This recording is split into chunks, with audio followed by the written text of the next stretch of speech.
Hi there, this is Corey Doctorow with a message for the students down at Booker T. Washington High in Pensacola, Florida. Now, if my name sounds a little familiar to you, it's probably because of this book here, Little Brother. This was originally scheduled to be your one school, one book choice for the summer reads program. Everyone in your school was supposed to read this book this summer and come back in the fall and talk about it. But that's not going to happen. In fact, your whole summer reads program appears to have been canceled, although no formal announcement's been made of it.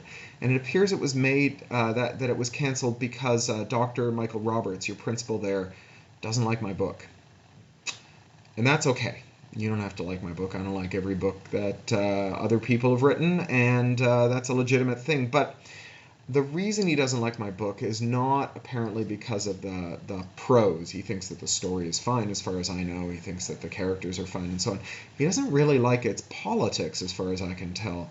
Because this is a book about young people who fight back against authority. And in the beginning, they're fighting back against the authority of their school, figuring out how to hack the school's computers so they can get out of school, figuring out how to cheat on tests, doing all kinds of crazy stuff. But later in the book, well, pretty quickly, really, there's a terrorist attack on their city, on San Francisco, and they use those technological skills that they show in the first part of the book. They use it to attack the Department of Homeland Security and to demand that the Bill of Rights be restored to San Francisco, because as far as they're concerned, as bad as the terrorist attack is, and terrorist attacks are pretty bad, I'll say more about that in a moment, one thing you can say about a terrorist attack is that it's over. After the terrorists have left, the attack ends. But the security measures that we put in place after a terrorist attack, they don't end. They seemingly go on forever. I mean, if you're a high school student in America today, you've probably never known a world without the 9/11 security measures that we got after the terrorist attack on the Twin Towers. You've probably never known a world where you could keep your shoes on at an airport. You've probably never known a world where unaccountable algorithms weren't deciding who was guilty and who was innocent and putting millions of people on no-fly lists. And that's the world I want you to think about. Now, I wrote this book not long after a terrorist attack on the city I live in. I'm a Canadian. Your principal pointed that out in some email. He said, well, this guy's a Canadian and he lives in the United Kingdom, but he's writing about American politics. And I am a Canadian. I do live in the United Kingdom. I used to live in San Francisco, where this attack in my novel took place, but I live in London, where a real attack took place right before I started writing this book on July the 7th, 2005. The bus I rode to work every day, and the subway, the tube train, my wife rode to work every day, were both blown up by Islamic extremist terrorists. And dozens and dozens of people died. And I could have been one of them. I was teaching in Michigan that day, so I wasn't on that bus.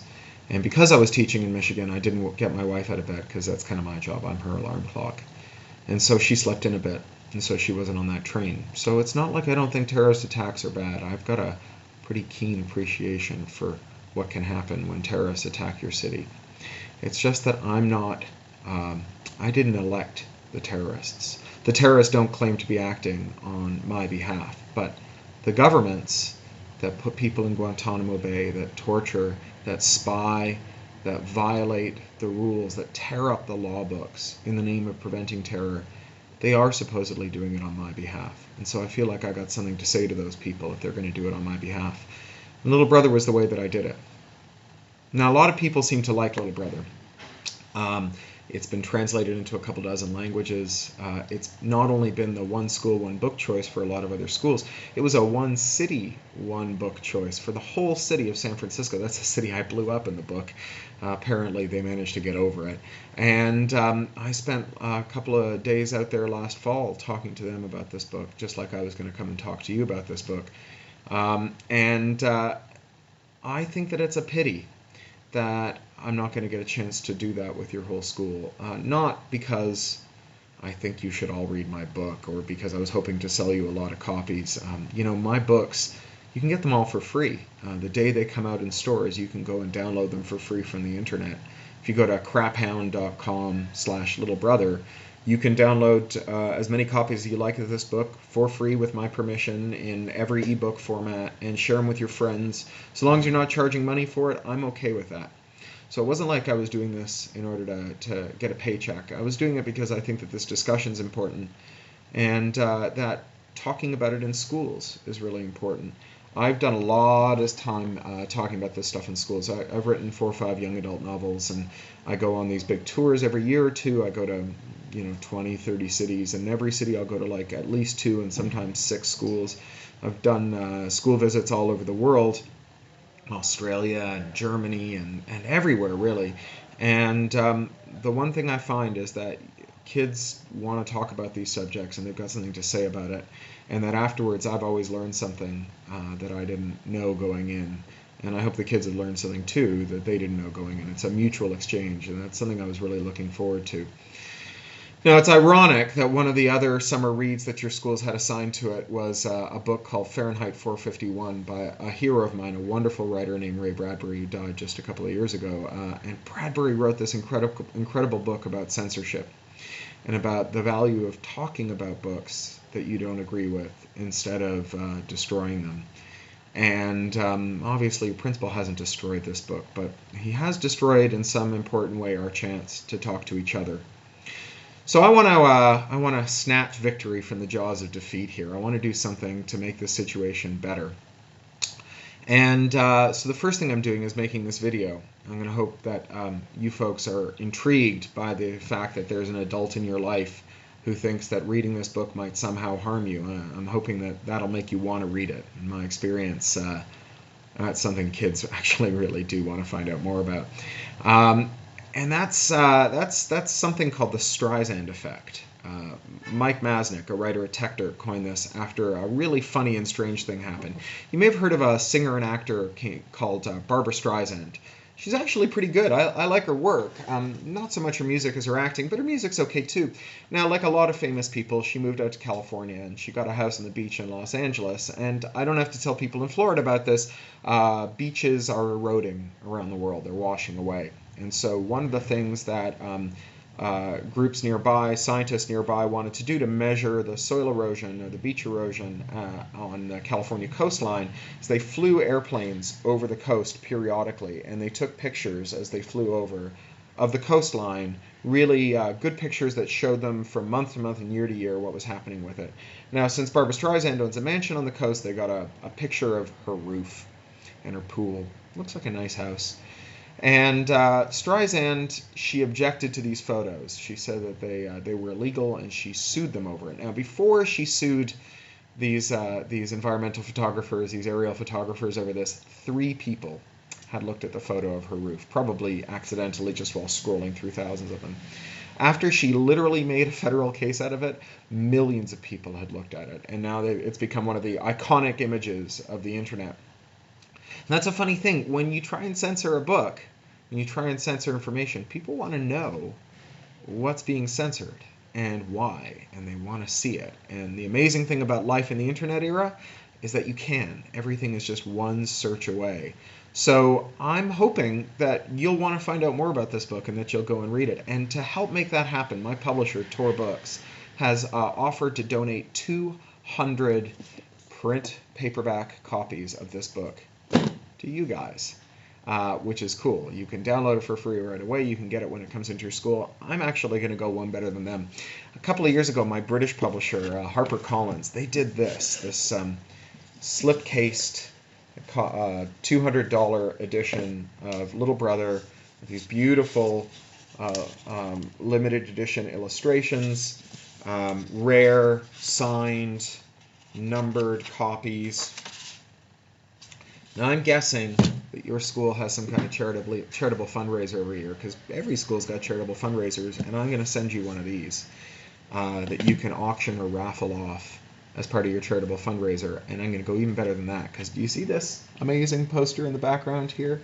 Let me give you a better look there. See that poster?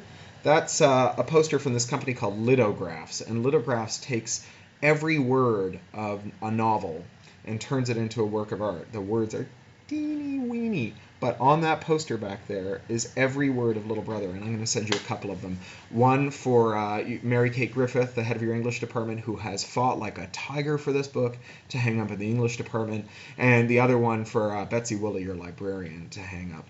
Now, Ms. Woolley and Ms. Griffith, they did a lot of work on this book. They prepared an amazing curricular unit for you They ran it past your assistant principal, Don Gibbs. It was signed off on completely before your principal stepped in and kiboshed it.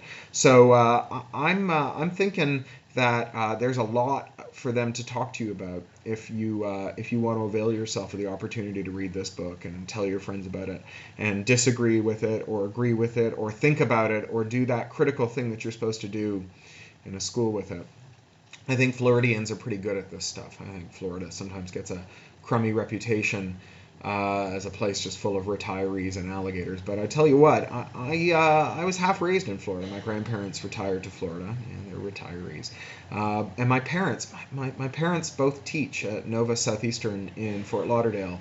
They actually teach in the Faculty of Education. They give people their doctorates in education.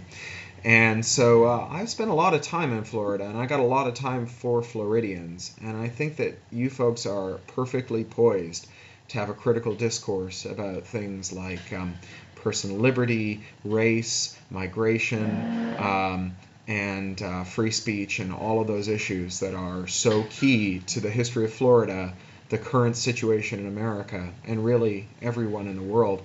I don't think it matters that I'm a Canadian. I don't think it matters that I live in Britain. I think that we are all human beings and we have something to say to each other here. I hope you agree. And, to be honest, I got to thank your principal. I got to thank him because every year, all my friends who work in libraries, all my friends who work in publishing, they get together and they celebrate what must be the coolest holiday in the world, and that's Banned Books Week. Banned Books Week celebrates books that have been challenged and banned all around the world.